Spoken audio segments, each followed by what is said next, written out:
Thank you. Come on, Spot. This is McCook's Mr. Bill, and this is one of my most popular items, a 25-cent snow cone. Same price it's been for 31 years. I don't raise prices, nor do I try to make money on the candy truck. Irritates the devil out of a lot of people that do, especially other trucks that'll see a line of 20 kids thinking this truck makes a lot of money. Man, I want to do that. I've had 11 rigs pull in beside me, from spending thousands to the highest price one I think that pulled in next to me was $30,000. Every one of them came over to the candy truck and said, "We're going to run you out of business." Okay. Within a few days or maybe a week, they'll come back over and they'll say, "You got to cut your prices. We can't make a living with you with that low of prices." And I said, "Well, you go to all these other stores, including Walmart, and tell them that you want to set their prices and see what happens." And I said, I was here first, and I've been here for 31 years, and whatever time period they would come in. And I would tell them right up front, I'd say, "I'm not here to make a living from this. That's why I have my other part-time jobs. This is to make a difference." And why? When I lost my farm, and I was working at TRW then, trying to hang on to the farm, got hailed out 3 years in a row, bought it on a shoestring. And the TRW then, they closed their doors and went to Mexico. So I lost that job. I built up money and tried to hang on and make a good living, and it wasn't bad, but it wasn't working. So I realized that God didn't put me here on this earth to get rich or even make a good living. And I said, well, I must be here for some other reason. And so I decided, and I got on my knees one time, and I said, "God, I want to make a difference. I want to make a difference here on earth. If nothing else, let me make a difference."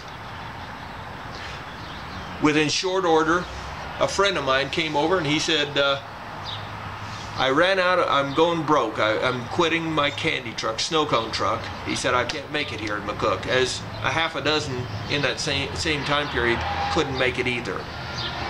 And so he said, "Here, I'll let you run it until you find something else or until I sell it." Okay. Well, I didn't have enough money to buy it.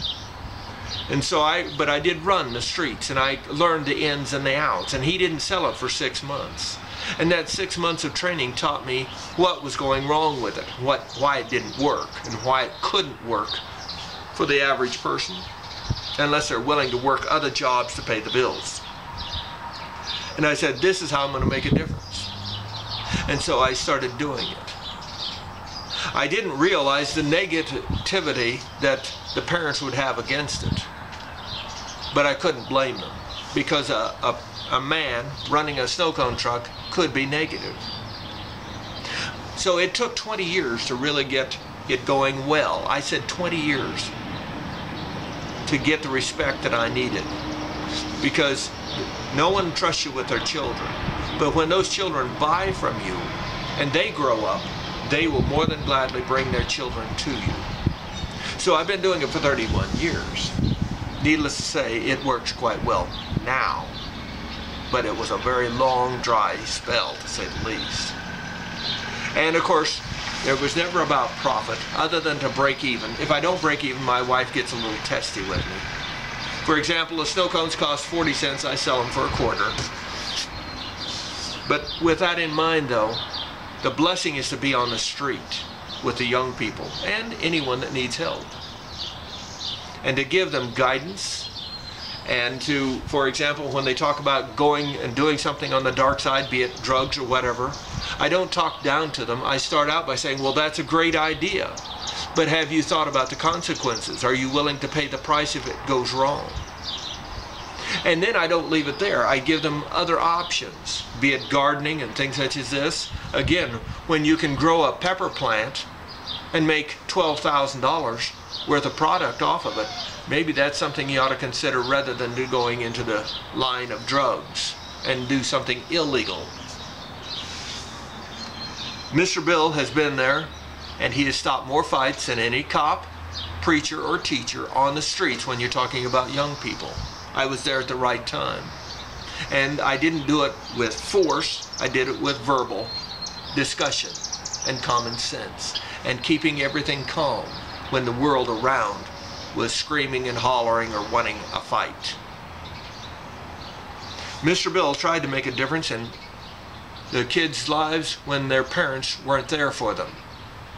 When they would come up, I had a young lady come up one time and she said, "Mr. Bill, why is it if a boy does it, he's a stud, but if a girl does it, she's a slut?"